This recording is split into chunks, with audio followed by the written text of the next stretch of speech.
सिद्धार्थ ने गुरु विश्वामित्र के पास वेद और उपनिषद को तो पढ़ा ही, राजकाज और युद्ध विद्या की भी शिक्षा ली। कुश्ती, घुड़दौड़, तीर कमान, रथ हाँकने में कोई उसकी बराबरी नहीं कर पाता।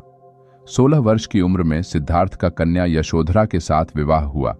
पिता द्वारा रथुओं के अनुरूप बनाए गए वैभवशाली और समस्त भोगों से युक्त महल में वे यशोधरा के साथ रहने लगे, जहां उनके पुत्र राहुल का जन्म हुआ। लेकिन विवाह के बाद उनका मन वैराग्य में चला और सम्यक सुख शांति के लिए उन्होंने अपने परिवार का त्याग कर दिया। सब्र का फल मीठा होता है। आपने इस मुहावरे को जरूर सुना होगा। चलिए आज हम इस कहानी से जानते हैं कि इसका मतलब क्या होता है। इस कहानी में बताया गया है कि तारों को कैसे ईर्ष्या का भाव उत्पन्न होता है और श्री नारद मुनि उनको कैसे इस मुहावरे का अर्थ समझाते हैं।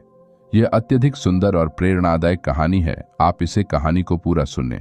जब सूरज अस्त हो रहा होता है तब हल्की हल्की संध्या से उत्पन्न होती है और चारों तरफ शांत वातावरण जैसा एक अंधेरा सा छा जाता है। सभी जीव जंतु, पशु पक्षी अपने निवास स्थान को जाने लगते हैं और हल्की हल्की हवा चलने लगती है। हम जब आसमान की ओर देखते हैं तो सूर्य अस्त होता रहता है, तभी आसमान में तारे टिमटिमाने लगते हैं। कुछ तारे अत्यधिक चमकीले होते हैं परंतु कुछ कम चमकीले होते हैं। अधिक चमकीले वाले तारों पर हमारी नजर जल्दी पहुंचती है परंतु कम चमकीले वाले तारों पर हमारी नजर बहुत कम ही जाती है। इसलिए हम उन पर ध्यान नहीं दे पाते और उनकी सुंदरता फीकी पड़ जाती है। परंतु उन सब में से एक ऐसा तारा होता है जो अधिक चमकीला होता है, जिसके आने से पूरा आसमान जगमगा जाता है।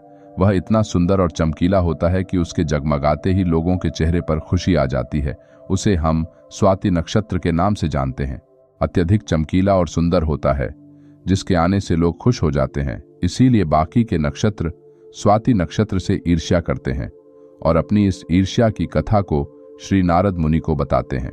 नारद मुनि उन सभी तारों को समझाते हुए कहते हैं कि देखो, जो भी सब्र करता है उनकी कीर्ति संसार में होती है और मुझे प्रतीत होता है कि आप लोगों में धैर्य नहीं है।